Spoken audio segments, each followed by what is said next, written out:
Paul Toole has survived a challenge for leadership of the New South Wales Nats. The former Agriculture Minister Dugald Sanders failed to gain enough votes in the party room after nominating himself for leader. It was a tight one, mind you. Bronnie Taylor will remain deputy while Sarah Mitchell was re-elected upper house leader as well. Let's go to the New South Wales Nationals leader, Paul Toole.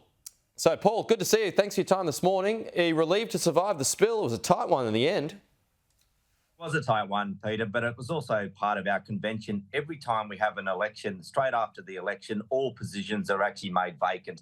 And then it's up to the party room to decide who's going to be the leader, the deputy leader, and the leader of the upper house over the next 4 years. So yesterday was a tighter election, but I've got to say, absolutely honoured and privileged to be given the title of the leader of the New South Wales Nationals. And, it's a great party. It's got a great amount of history, and really it's about now bringing everyone together and getting on with the job that we need to do. It doesn't look like everyone's being brought together, though, because you only won by one vote. So does that show that the party is not united?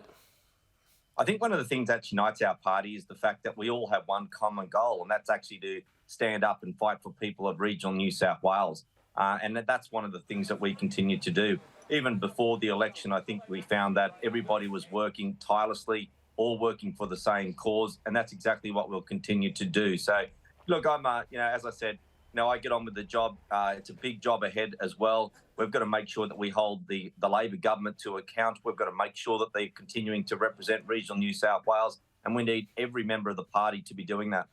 Do you expect Dugald Sanders to make another move on you with the vote so tight?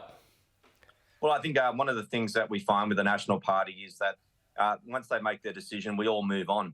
And I think that's one of the important things with our party. We don't see the ongoing infighting. We don't see the bickering that goes on. It's about then getting on with the job that's required. And, look, we're mates anyway. We're only just down the road from one another. I'm in Bathurst. He's obviously in Dubbo.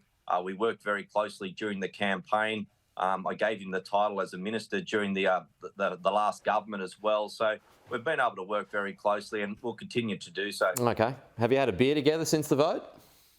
Look, it was very busy yesterday, so didn't get a chance to have a beer afterwards, but I know that we'll be catching up shortly as well. Paul, no one has officially taken the reins of the New South Wales Libs at the moment, so does that make you the de facto opposition leader for now?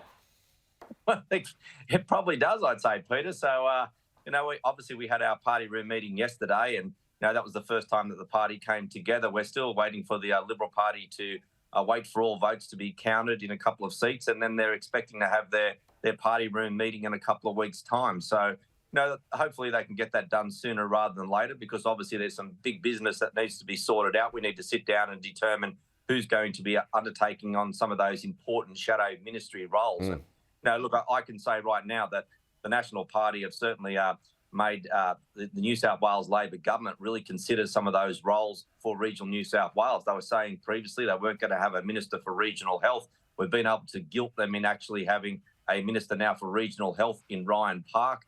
They've got some really unusual ministries, though. They've got a Minister for Western New South Wales who actually lives just outside of Canberra, and we've got a Minister for the North Coast who actually lives in Sydney. So we'll be keeping them to account, because they really need to understand these regions. Have you got a preference for who you want, who you would prefer to be the Liberal leader?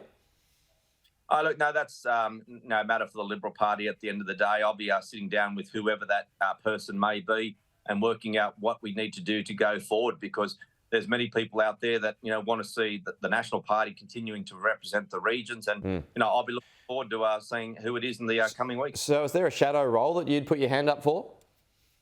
Look, I've had a number of ministerial roles in the past. Obviously, I've been the Minister for Police and the Minister for Regional New South Wales in the past. I think it'd be quite appropriate to be looking at those particular roles. But, that's something that we'll determine once we sit down with who the leader of the Liberal Party will be. Just news this morning, Chris Minns looks like he's going to ban or take himself off TikTok. It's following a national trend here, Paul. Do you support that? I think it's important. I think obviously any government-issued devices, I think it's the right move. And, I'd certainly, recommend and support that idea from the leader of the government. Paul Toole, good to see you. We'll chat to you again soon.